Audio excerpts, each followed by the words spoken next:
This is Central to NWA, a UCA podcast. I'm your host, Paul Gatling, and we are bringing the University of Central Arkansas to Northwest Arkansas. Each episode, we will talk with leaders, alumni, and innovators driving this region forward, people who are shaping industries and defining what is next for our state. Let's get started.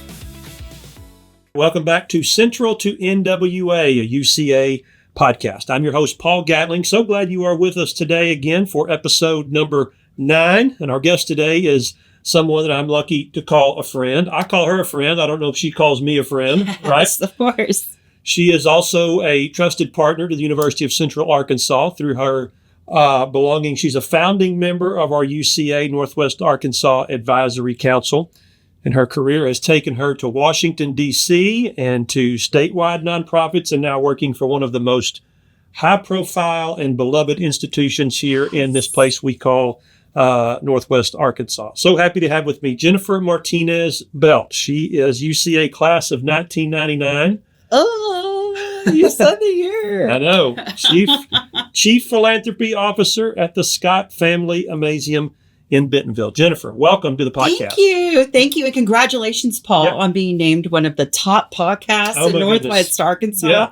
That recently came out. So I have some big shoes to fill, or some very exciting times to have. Well, it is exciting. That was an exciting recognition. I'm not sure that we belong on the list of some of those other podcasts. It's a lot of great podcasts up here, but yeah, excited you're here. You excited about this? I am excited. I think everyone, I've been listening to the podcast, and I try to listen to the podcast rather than view it because I think that gives a total different element. But some of the alum you have on, are friends. I just heard from Corey. I've listened to Aaron.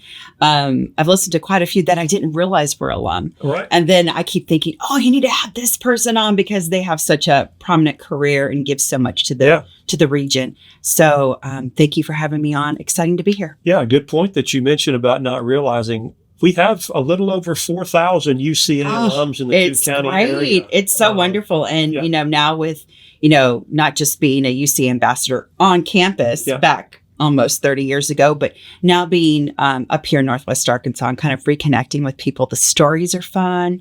And, now how we serve and how we kind of connect and help each other throughout the community. It's really nice. And you are still an ambassador, just not a campus ambassador, UCA ambassador. Correct. I look forward to the times we get together and talk about how the campus has evolved, how our school has evolved. And now that I have a, teenage daughter who's looking, I like sending you emails and saying she's getting more information about our campus. So it is an exciting time. Perfect. All right. So a lot to get to here. So many questions to get to, but this one has always served me well going back to my time at the Business Journal. Still a great question that I ask people because we have so many people in Northwest Arkansas who are from anywhere and everywhere, right? The number that I hear, there are 40 people a day moving to Northwest Arkansas. You feel it? Did you know that? Yeah. You see it. I see it. You feel it. That's the official Northwest Arkansas Council number. So anyway, this is my favorite question. This is how we're going to start our roller coaster ride today. I'm ready. So when did you move to Northwest Arkansas, and what were the circumstances that brought you here? Okay, so I thought I always was from Northwest Arkansas. I'm actually from the River Valley. Somehow you move away from home. So I'm from Fort Smith, but we moved here in 2020. We're COVID movers. So what a perfect time to move to a new community. So I've been here since 2020. And the circumstances kind of relied on COVID. Central Arkansas had been a home for a long time, had been in Little Rock off and on for over a decade, and really had established Little Rock as home base. Arkansas was where we wanted to raise our family and our kids. And during COVID, everything kind of just shut down. And one area for growth, not only for growth in community, growth in career, it was hard to deny that Northwest Arkansas wasn't that space. And when things were kind of at a lull, there was opportunity for both my husband and I to take our careers to Northwest Arkansas and really for our children to prosper and grow. So we took a chance and threw caution to the wind, and we're like, we're going. And I hate to say we haven't looked back, but it has been very rewarding. Right. We absolutely miss our community in Little Rock. We miss the people, but the opportunities here, the the continued expansion of everything we're around and being a part of it has been great. Yeah, I mean, you don't look back, but you can say you couldn't envision living anywhere else. No, not at this point in our lives. It is awesome. And how our family is doing is awesome. Okay. All right. So like you said, you're a Fort Smith native. Yes. UCA alumni. Yes. What got you to Conway? Why did you choose UCA? So Fort Smith South Side, my journalism teacher went through her education degree at UCA. Mm-hmm. And at that time, I was in newspaper and did all the good things. And one thing that was really attractive was the communication degree from UCA. And Paul, you mentioned we know each other. I'm going to take the opposite direction of whatever mainstream is. So, from Fort Smith Southside, everyone was going to U of A. That is, I'll say it, grade 13. Everyone was going that direction. It was just kind of a norm. If you were going to college, that's where you were going, or maybe to OSU or OU. And those are all great institutions. Those weren't the fit for me. That was not what I was looking for. I was not looking for a repeat of what I had. And to be honest, I don't even remember touring those colleges. Mm-hmm. But when UCA came to our school and I went and toured UCA, it was the perfect size, the class size, the curriculum, the campus. I fell in love with everything. I think from my graduating class, there were less than 12 of us that actually went to UCA. It just seemed like the hub of the state for me. Mm-hmm. Being in Central Arkansas, being in Conway, and it just felt right. The size was right. The community was right. And I got in and I was like, okay, that's it. There were no questions asked about it. Conway just was the right space at the right time, the right campus for me. And you had communications, circled early. That's what you were going there for. Yes. What did you think you were preparing yourself for? Like, what did you see 5 or 10 years as a college graduate doing with that? So I always thought it was going to be a writing career in journalism. I loved a big nerd. I told you I brought my yearbooks with me. I was in yearbook. I was in newspaper. In Fort Smith, I did a show called Teen Beat. You can check us out at Channel 5 KFSM if you ever get back into the 90s film. At that time, we had really great teachers and professors, and I was focused on writing. We were not in the fancy building back when I started at UCA. We were at the basement of Maine. Mm-hmm. And the old crepit Maine. It wasn't, this fabulous new building. So really proud of where it is today. But I really saw myself either writing for a paper or working at a TV station. I wanted to share stories. I wanted to be a writer. I was going into news. Mm-hmm. So your first job after graduation was?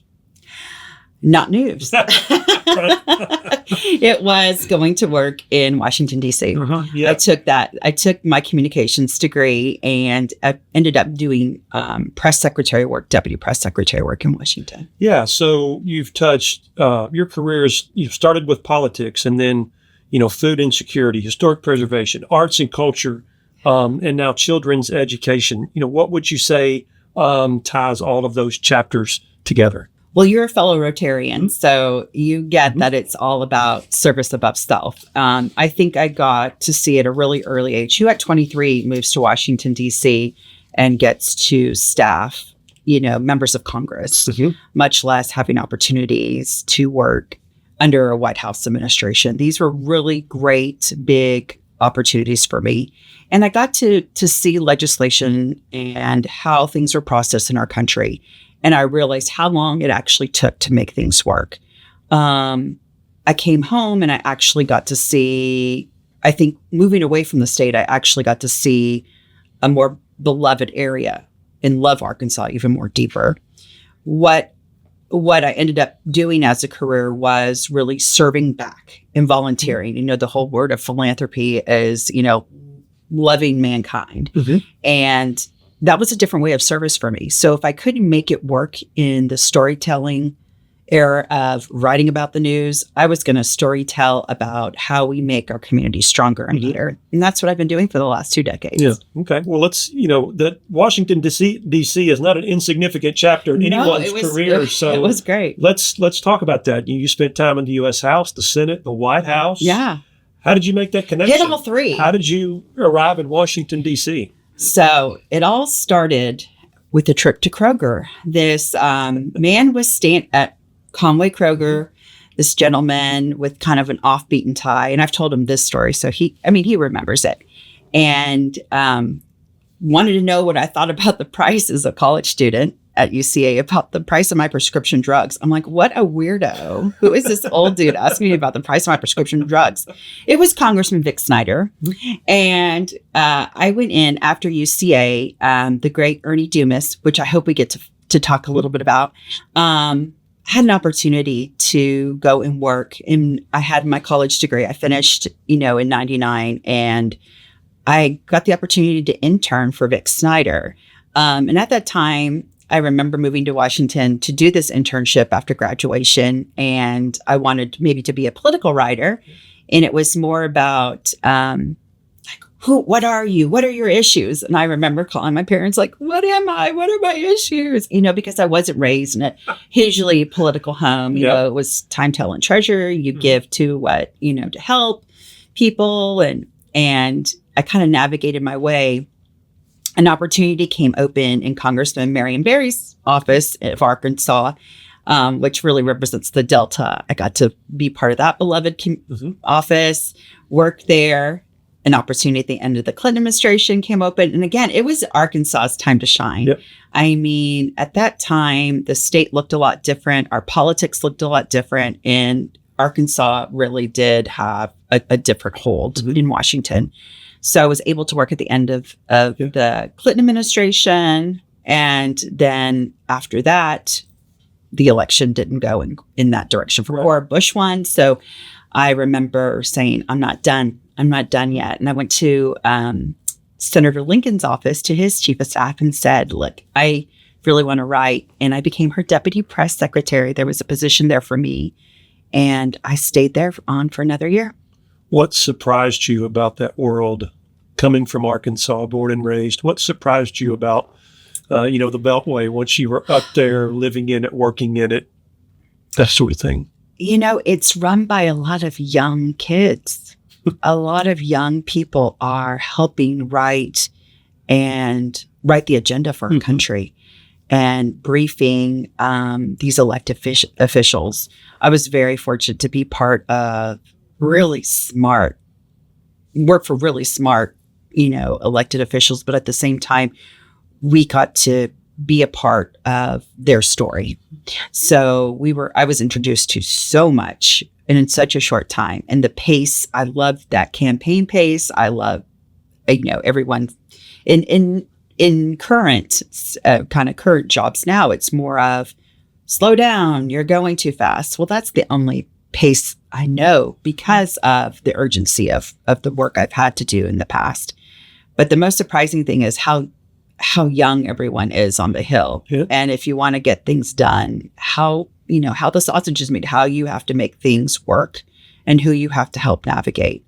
I can't say what it is like now, but, I had opportunities to see the great John McCain and Ted Kennedy. I mean, these were the guys walking the halls, and you would see things happen on the floor, but then you would get to see behind the scenes of how things were really how they acted behind the scenes. And it was great. Those stories are just so wonderful. Well, was there did you know or meet anybody from UCA in Washington, D.C.? Was there any sort of UCA network there? There was not a tight UCA network that I can recall, but there was a tight Arkansas. Sure. We were really, really close. It was probably the first time I really understood calling the hogs or anything like that. I think we all just kind of gathered together under statehood. We really wanted to be, at that time, it was about being from the South, and everyone else was different. Yeah. There's this big event that you won't be surprised. I helped this one event for Arkansas, kind of co-chair one year. It's called Taste of the South. And so Arkansas had to get Riceland Foods, Tyson, we represented our own state, but you kind of identified where you were from. So it wasn't so much college as it was, I'm from Arkansas. Those are all my people. My roommates were from Mississippi and Georgia. That we hung out with the same crew. And, you wanted to be friends with Georgia because they had, Coke and Diet Coke in their offices. We had rice in our office. All the freebies. Right. You wanted to know who had what. Yeah. So what a fun time. I mean, it was a great time. All together. How many years did you work? 3 years. So I had, I try to touch each branch. So. Okay. So what brought you back to Arkansas? That was a real hard decision. So after my time there, I was there for the anthrax scare. We were in that building. So being tested for anthrax, I was there for 9/11, which was really, that hit me pretty hard, evacuating a building. And of course, just having left the White House, months prior, I had friends in the White House. We were in the Senate office building evacuating. I lived on Capitol Hill. That really was difficult for me. Like, I loved my work, but in my 20s, I wasn't willing to die for this kind of thing. That was a whole new level of that I wasn't prepared for. I was ready to go home. Mm-hmm. I was like, I don't want to be here anymore. I want to go home. Mm-hmm. That's not going to happen in, Arkansas. Right. And there were just a number of things that I was like, my rent living with 6 other women is like, okay, I'm ready for grow up time. I can own a house in Little Rock for what I pay for a 1-bedroom room with 6 other women. So I think my time and tenure just kind of came full tuition. I came home. And so one of the things eventually that you did, I mean, you worked for several different places, but you also started your own business. You started your own Martinez Belt Consulting. That was really awesome because of... What made it awesome? Well, my passion to help a lot of the smaller nonprofits. A lot of people have misconception of, I can just start a nonprofit and raise a bunch of money and do a lot of good. And I've been part of merging nonprofits with the Arkansas Food Bank and the Rice Depot. There's a space and need for a lot. And a lot of these smaller nonprofits just don't have the basic... there's not a lot of people who do philanthropy well. Mm-hmm. You can't just throw an event and call it a day. And there's a lot of on fire fundraising. People come out and say, we have to have this or it's closing down tomorrow. So, being a student of professional fundraising, there's a lot of missteps you could have. And I saw a lot of that in the community and throughout the state. And so when I started my kind of consulting business, I took on a lot of small nonprofits. I also took a lot of individuals that just really had large portfolios and were given the assignment to go raise a lot of money without a lot of assistance. So I made extra steps in my consulting to work not only with board members to explain what nonprofits were really all about, work with individuals who were given huge caseloads that had no idea how to manage them, and then work with other small nonprofits to set them up for success. I really enjoyed it. Yeah. There was no money in it, but it was the best 3 years ever. Right. And but in my retirement, I hope I can go back and to do that. Well, it sounds like you also, not only enjoyable, but you also were taught some lessons that you probably would not have learned inside a large organization. Right. Working on your own and working with a lot of other multiple organizations. Yeah.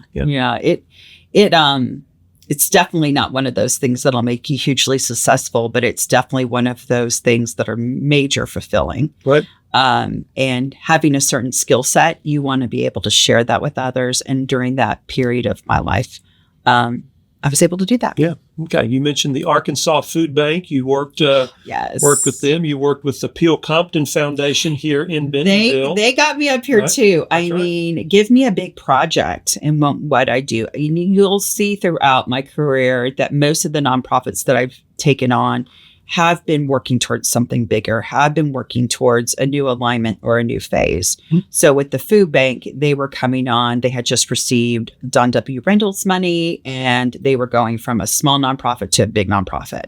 Yes, please. I was definitely signed up for that, and I was ready to take that on. I am so proud of my work there. I'm so proud of the team that's still there, because where I started and where I left it, was just a really... Right. Those are the jobs I want to do.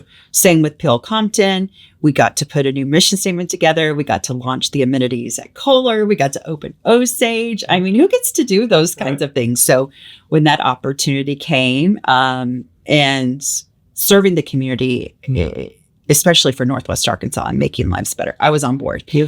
And it was only Sam Dean that was able to lure me away saying, hey, we need to do this expansion for children and families. And I'm all like, yeah, okay, I like it. And that's what I'm working on now. Right. At a high level, how do you define philanthropy? You mentioned it earlier about what it maybe is or isn't, but just how do you define philanthropy? There's so many different facets of philanthropy through corporation, through individual giving, through community. I would like to just go back to the basics of your time, talent, treasure. At the basics, if you're loving humankind, it doesn't have to be through $1 million gift. Well, those are nice. It's really about what you can give of yourself. And if that's volunteering, coming in and serving others, if it's, writing that check, whether it's $10 or $100, that's what you can. Or people just donating through whatever your talent might be, having an accountant come in and donate their time, coming in and spending an hour of your law services. There's always a way to give back, and that fuels the need of a nonprofit. I think that's what you should do. Mm-hmm. I think that's kind of how the world should work. Is we're not here for free. I mean, I don't think that's just kind of how I was raised and kind of what I believe in. Right. So, it's no secret we are in a major philanthropic market. There are some significant foundation dollars here. You mentioned the corporate giving, the individual wealth, the individual donors. Is it harder or easier to raise money in this region compared to other regions? I mean, what's different about the culture of giving in Northwest Arkansas? So yes, I've raised statewide. I've raised in Texas. I've raised Central Arkansas and now Northwest Arkansas. It is different up here in that there is very strong philanthropy here from a lot of established families. But at the same time, there's a lot of new families here that don't have those, roots per se. And there's some misgivings of someone else will pick up the tab. Someone else will be the one to give. But, that has been a little bit more of a challenge for me. But corporations do pick up a big part of the tab for Northwest Arkansas. They are willing to invest in their associates. They want the quality of life to be great. And that's been one of my challenges in Northwest Arkansas, is to make sure that the individuals that move here and want to be here realize that there is a space for them, mm-hmm. and that there is room for them to make this their home and to give back. And I'm seeing more of an uptick. It's more of conversation and more of learning. It doesn't matter what your zip code is. There's opportunity for you to give. If you're going to come here and be here and make this your home, there's opportunity for you to be involved. Yeah, I mean, an opportunity and maybe / responsibility, to be more involved. As we go into the next generation of families and foundations, they have every opportunity to change the direction of how they want to give. And that's of major concern to me, in that, they can inspire to look at things differently and, change ambitions, change goals, change what they may have different interest in, because the world is changing. So I'm interested to see how this next generation comes forward with where their interests lie and how that affects Northwest Arkansas. Right. Okay. All right. The Scott Family Amazeum in Bentonville, Crystal Ridges campus. You've been there, I think, a little over 3 years. Yes, sir. Now? I've been there. Okay. Yeah. So for anybody listening that has not been to the Amazeum, and shame on you if you have not been to the Scott Family Amazeum, how do you describe it to somebody experiencing it for the first time? We are so much more than a children and science museum. We are a place of curiosity and creativity from cradle to career. You can catch us any day on our best day and experience just an amazing amount of hands-on experiences that can be from a newborn to the newborn mother. We want to give everyone the opportunity to learn and be at their best. I think there is so much going on in the world that I think you need a safe place to go with your friends, your family, your children. And that's the Amazeum. My job is to make sure people not only know about us, but are able to experience us at an available cost that's accessible to everyone. We offer priceless nights on Wednesdays. Our true cost at the door is over $25, yet we charge $10 less than that. So it is an important part of our community that there is a place that you can go and feel safe, no matter what age, creed, race, religion you are, and you can go and be there and be yourself with your family. So for you personally, then, what makes this your job and at this place so rewarding? Among all the things that you've done in your career, what does it mean to you personally to do what you do and for this place? So I've always been someone who wants to be somewhere where I can see where the rubber hits the road. So, if you're having a bad day, you can walk out onto the floor and you get to guide a field trip. And you get to see children getting off a school bus who have never been there before. I mean, it happened just last week, Paul. 4 buses came from Missouri, and these kids are like cheering you on like you're a superstar. And that's all I needed for the day. I'm all like, I'll go write a grant to anyone. I'll stay late. I'll do another event for you, because they have never seen something like this. And they want to come and play and have fun and do arts and do climbing walls and learn about, we had a traveling exhibit from India. So they were learning about India that day and learning that curiosity and what they were creating and working side by side with their classmates. It was awesome. It was everything that I could have ever dreamed, so why not? Why not make someone else's life better? So if I need to ask you to do something, I just need to cheer for you, give you some applause and some cheering. Yes, I work for cheers. I definitely work for the praise. There's no doubt about it. Oh, that's fun. All right. So you mentioned the capital campaign, the construction, the expansion that's going on right now, the Expanding Futures campaign. Yeah, $25 million initiative. You've got the backyard, the hangout, the Early Learning Advancement Center, all those things, ELAC, are going to be added to the Amazeum. You were very publicly out in front of this as the Chief Philanthropy Officer of the Amazeum when we're working on that goal. What does it take to lead a campaign at this scale and this market when you don't have the finish line in front of you? Well, thank you for that, Paul. I appreciate that question. So we all know that this community is expanding. And to be truly honest, this building, we've done the work. Like this is already something we're building in that we're going to fill it up right away. Like we're already going to be at capacity when we fill this up. $25 million is nothing to bat an eye at. The price kept increasing through COVID and through, construction prices. So, we had to make a really quick decision in what was going to be first on this construction ballot, because we heard from the community they wanted to see more access for early learners and more access for our teens. The Amazeum really hits that sweet spot from 2 to 12. But what are we doing for those early learners? What are we doing for our youth and teens? What are we going to do?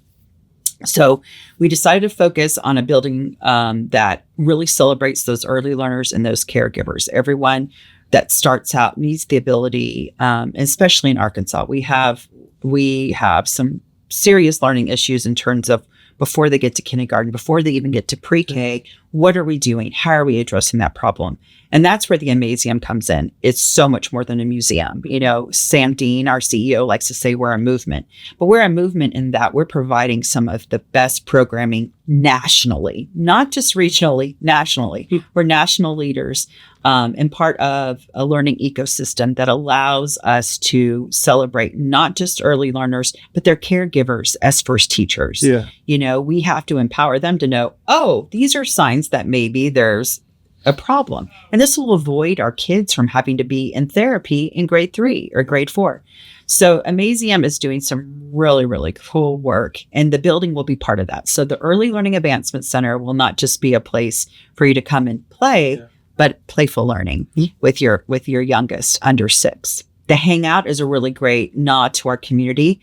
As you said, we're on Crystal Bridges right next door. We've got whole health. We've got we work with their students all the time. They came in for an adult night and did a awesome heart dissection during Valentine's Day. They're great students. We love having them on our building, but it's a place where people can come and kind of converge and be together. Yeah. So that doesn't have a paywall. The hangout will be a space where our kids can come and eat. We envision having family game nights there, but it's a space really that the community wanted to see just come, decompress, and be. So for our youth, a building isn't going up quite as fast, but we are focused on programming for our youth. We have a youth makers market that we do throughout the community. So we are answering it in a different light in that we're addressing, 12 to 16, 18-year-olds, addressing what they need through our programming. And then this campaign will really address that backyard space as well. So about 18 million in. Hopefully by the time this airs, I'll be at 20 million in. But I think the community is continually ready to support this because these are things they want to see. Again, it's that quality of life. It's opportunity, not just for Northwest Arkansas. We get visitors from all over the country that come as a destination. It doesn't hurt that Crystal Bridges is the neighbor, right? But when you come to Northwest Arkansas, you want to stay and make this, it's a tourist attraction. Yeah, I'm glad you mentioned that about the people that come from all over the country and the world too. I mean, do you ever, when you pull into your driveway in the parking lot there to work, do you just stop and think, you're expanding. Crystal Bridges is opening their expansion this summer. You have a 4-year medical school with Stanford Medicine as the partner next door. Just all this growth on the Crystal Bridges campus where you get to go and work every day. It's amazing. It's bonkers. Yeah. It's really great, but I wouldn't have it any other way. But isn't that to say about all of Northwest Arkansas? You take a turn and it's like, wow, this is developing. And it really just lends itself to who we are in this region of the state. And it's what attracts people here is because we're kind of that community of doers. Mm-hmm. We're that community of believers and dreamers, but where everyone's ready to jump in and be a part of that. So, the Amazeum is that ecosystem. It is that kind of place for collaborators to come together with ideas. Yeah. I want to go back to something you said about, one of the major tenets of the Amazeum is the access, right? Yeah. And you recently partnered with the airport, X&A, to have a new children's play space as part of the concourse expansion out there. What does it mean to expand the Amazeum's reach beyond your walls? I mean, in this case, you're really a long way beyond your walls out to the airport. Who better to do it than the Amazeum, right? And I hope you continue to see our work throughout. This is not our first project off campus. We love doing these projects, and you'll see more of that in time to come. We just turned 10. Paul, we're very young in museum years, but our work continues to outpace any other museum that I've ever seen. X&A. So this will be opening this summer as well. So we are seeing more flights and more visitors than any other regional airport in our state. So we beat out Little Rock. And with that comes the responsibility of welcoming people and making people feel comfortable, right? So we've got a really great airport and an opportunity there to make families feel great. So what does X&A do? They call us to say, hey, there's a children's space, and we TC the design. It is amazing. Of course, that's in our name, but it is going to be a really hands-on place, not just for kids, but for adults too. When you're sitting, waiting for your flight, we hate that the walking had to go away. The state's only walkable.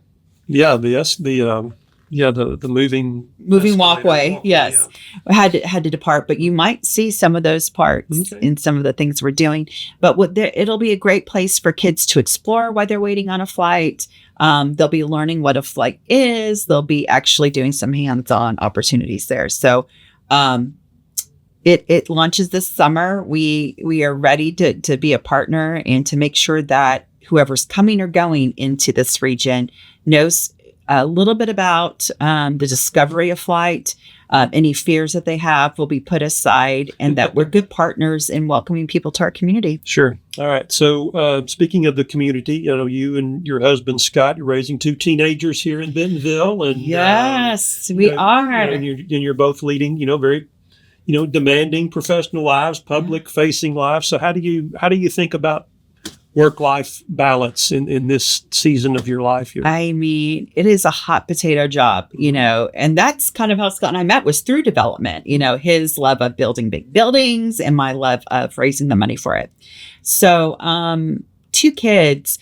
Sloan is, in high school now. She is thriving, and she is just doing amazing. I think serving the community. She was just part of the Heart Association Sweetheart Ball. That made me super proud, seeing her give service back.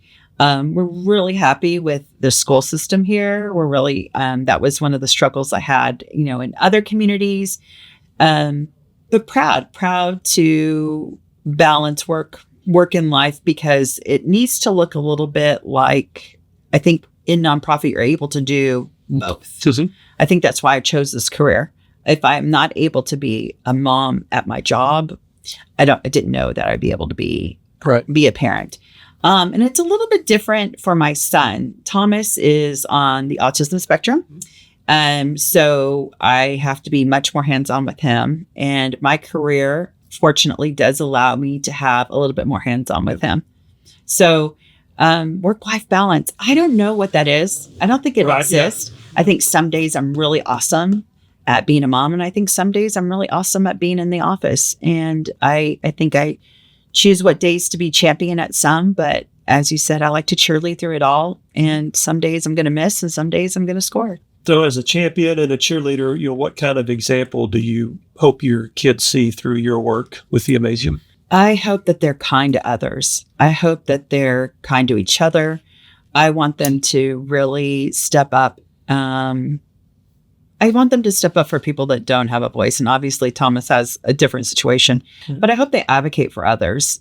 And I mean, at the end of the day, you want to be strong in yourself, but you also want to be strong for others. So I hope that they see that when you have an opportunity to speak up for yourself or for someone else, that they do that. Mm-hmm. Do you? I know you said you were hell bent on journalism and media in college. I know. Do you still write any? Do you still? How do you feed that if you do? So I think that's something we had to do. We just went through a leadership training for work, and we had to do something that was on our bucket list. And I was like, oh, I'm going to write a book. There definitely are chapters that I've started in my book. I don't know if it'll be about my DC days. I was going to say, what would your book be about? Well, there's definitely a book about being a hill rat and living that life. I talked to a lot of the alum from the hill rat days, and we definitely have some chapters in there. But I also want to write about philanthropy and about giving of oneself. I think there's something there in terms of how to enrich people and how Arkansas is part of that story. Mm-hmm. Being raised here and being able to come back here several times in different capacities, and mm-hmm. what Arkansas has given to me. Who were your 22-year-old Jennifer Martinez? Who were your media heroes in Arkansas? Who were your journalism people that you looked up to or read religiously, or who did you think hung the moon? I'm going to nerd everybody out, but it was probably local journalism. I was a stringer. So is this my turn to talk about? Absolutely. Okay. Yeah. Or should I cut my book? So, okay. If you were a really good writer, which Amber Manasco and I were roommates, so we're also okay at writing. Okay. And one of our professors was the great, and he's still with us, the great Ernie Dumas, who because you were a journalism major. Ernie Dumas, I have to hold up my book. He is on the Mount Rushmore of Arkansas journalism. Best. He was a professor after his time with the paper. Ernie Dumas was a professor at UCA. Mm-hmm. because this ties us back to UCA. And so if we finished our writing assignments, he would sit on the edge of his desk and he would talk to us about his time of following Arkansas politics. Because remember, I wasn't political. Yeah. I just really, really loved to write stories. So he was on the edge of his desk and talked to us about his time with Bill Clinton, his time with following Pryor, his time with all these Arkansas greats. And it was more about his journey in storytelling that I just adored. And it was more of getting access to the story that I really loved. So my beloved writers were like Ernie Dumas. Right now it's Rex Nelson. I loved, I can't think of her name from Channel 4. I mean, I was in love with Carolyn Long when I was little. I knew Burr Edson. I mean, I was a local down home kind of get the news. Yeah. I had a hard time going from print to TV. That was I didn't know where that was going to lie. And being a student in the 90s, we were the first ones at UCA to get a email because we were communications students because the internet came out and they didn't know what we were going to do. And it was really hard because everyone was sharing, print's going to die. Don't be a print major because you'll have to go online. You'll have to become, someone else will get your job. So I remember that being a big thing. But, I used to read Log Cabin because I was in Conway and I was a stringer there. So I was really into print writing. I mean, it has been hard for me to not get, I still get the Sunday paper, but I don't get the daily paper. But that was where all the smart people lived. We lived in the paper and not to be offensive, but that's where you got your really great news. That's where you read every day. And that was my thrive. So I read the newspaper every day. That's where I get news. I mean, just like you said, that's where I get my newspaper. I didn't necessarily, I went from being, maybe a TV buff to really looking at print and I loved it. But, the whole now online thing was really, really hard. And this book you have here for people who are not watching but are listening, The Education of Ernie Dumas. This is a new book. I didn't know this till you brought it in today. Well, again, and I'm going to have to borrow that. He changed the direction of my career in life just because of his work and his storytelling. He taught me to be a great writer, not just a great writer, but a great journalist. But I took that career all the way to Washington, D.C. Mm-hmm. If it weren't for Mr. Dumas, I don't know what I've done. I would have went to work for Randy Dixon at Channel 7. Yep. Probably still would have had an great career. Sure. But, or maybe not. Maybe Randy wouldn't have hired me. That was my plan. That was my plan. You'll have to give me a report on that book. So. Okay. All right. So you've seen Arkansas from a national level and now a very hyper local level. What makes in Northwest Arkansas, speaking of news, is in a lot of news headlines. Yeah. Pretty much every day. What makes Northwest Arkansas special right now? Oh. So many things. Mm-hmm. There's so many wonderful things happening in this area. One of the things that kind of brought me here was the fact of the yes and. You'll get that from Kayleen. You'll get that from Kayleen Griffin's with the Visit Bentonville. But just the attitude of Northwest Arkansas. I've never, being a nonprofit in different areas of the state, everyone would hide the list. You don't share the secret sauce. Here, the secret sauce, the recipe is like, here are the ingredients, here's the recipe, here's the first taste. Mm-hmm. Everyone is open, honest, and willing to really share how to win. Mm-hmm. Because all tides rise, It really is that feeling of, oh, you have an idea or you have a problem. I know someone who can help you with that. Mm-hmm. I've never been around a community that's more open to collaboration. I mean, even with the new STEM school, hey, let's get in line. We've already had the first meeting or, hey, this new art something is coming up. It is all hands on deck. Everyone's at the table and your voice is heard. It's really unique. So here's your chance to be open and honest then for this question over the next decade. What is this region going to need from its nonprofit and philanthropic leaders over the next 8 to 10 years? We have to continue to collaborate. We have to continue to be forward thinkers and not chase what everyone else is chasing. We're going to have to pass and say no on some things. I think people look for philanthropy to, usually our role has been to fill in those gaps. Mm-hmm.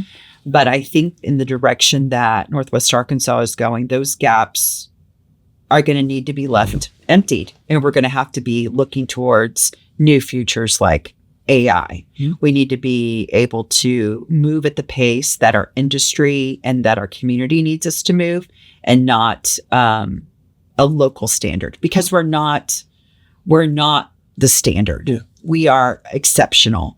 And that's what I've seen in this region is we can't think just basic. We have to keep up with a really high standard. So in the nonprofit industry where there are those gaps, I don't think we think today. We have to think way in advance of what our students are going to need, what our community is going to need. It's at a different level. Well, listen, this has been great. I want to get a couple UCA thoughts from you as we wind down. I mentioned that you're one of the founding members of our first UCA Northwest Arkansas Advisory Council. I'm so glad that you said yes. Yeah, really of course. Glad that you said this. So what is one thing about UCA, maybe a feather in our cap, or one thing that we do really well that you wish Northwest Arkansas knew more about? What do you think Northwest Arkansas should know more about UCA? And you and we've talked about this. It should no longer be a secret. Mm-hmm. It's kind of now that inside joke with the best kept secret. And I now you don't want to be a best kept secret. I think the secret's out. I think that the next chapter of UCA has unfolded. And I think now that you get into an industry, go ahead and ask. And when you see someone excelling at something, go ahead and ask where they're from, where they're undergrad. And you won't be surprised that they're from UCA. Yeah. I'll be having lunch and I'll say something and they'll say, "Oh, I forgot to tell you I went to UCA." And I'm all like, "Okay, you're in." and praising them and bringing them along. Mm-hmm. I think we haven't been good stewards of always bringing that along, like maybe the University of Arkansas has been. And I encourage everyone. The Red Wolves too. They're really great at bringing their alum along as well. I think that's something for one of the things that I'm earmarking for myself up here is like, oh, you're a UCA grad. Follow me. You're invited. And then I've started that now with some of the things that I have control of giving access to. But we are small and mighty, but you see our success. Look at, Dr. Missy Clifton. She is a phenomenal doctor with her premier dermatology. Half of the ambassadors you have. There's so many different people that are powerhouses up here and throughout the whole state. And I think we just need to give a nod to each other like, hey, we don't have to be a secret. I think not everyone's braggadocious about it, but I think if you dig a little bit and be like, do you know where they went to school? Mm-hmm. So I'm happy to be that cheerleader and advocate and be like, I know where they went to school. Mm-hmm. And I just have to say it. If you were a cheerleader and an advocate for a UCA grad that's coming up here in a few weeks, a newly minted graduate of the University of Central Arkansas, what advice would you give them? Besides meeting Paul, bullet point one, introduce yourself to Paul Gatlin. I would say join, and LinkedIn's been a really great thing, but to really dig in and join. Be a joiner, whether that's through your local Rotary chamber, be invested in what's happening in that community. We have really unique, different systems, whether it be Springdale, Rogers, Lowell, Bentonville, Fayetteville. Everyone has kind of a different, while we're all really great collaborators, there's opportunities for you to join in and then bring that network back into the UCA network. Networking. You're going to meet someone that's going to know or benefit from that alumni. And you can then use that. So network, whether it's joining, like I said, if you, for nonprofits, we do AFP, which is fundraising professionals. there's construction professionals, there's, interior design professionals. Join your local, professional network, but then also get involved, whether it's Rotary, Kiwanis, Lions. I'm a big Rotarian, and that's important work to me. But at the same time, get involved, network, and then the rest will come to you. Yeah, I've said it before, and I will say it many other times. I'm a big believer in networks and networking, and we've all seen the headline recently of that Arkansas is the most popular destination for people to move to last year. Now, whether that's based in deep fact or not, that's up for debate, but it's out there, and a lion's share of that is here in Northwest Arkansas. But overall, there are a lot of people moving to Northwest Arkansas that weren't 30 years ago, 40 years ago. We used to be, and still are, a very parochial state. But now there are, mentioned it before, there are people from anywhere and everywhere who are moving to Arkansas. So network with those people. You never know who you might meet. You never know where your network will lead you to. And just say yes. Unless you're upset, say yes. If someone asks you to a lunch, if someone asks you to participate and join on a board, if someone asks you to be on a council or serve on a committee, say yes. Right. I mean, the experience, the opportunities that I've had and I've said yes to might lead to a lot of exhausting days, but at the same time, those are experiences that have always led to a next open door or open opportunity. So, serve and you'll get to where you need to be. Very good. All right.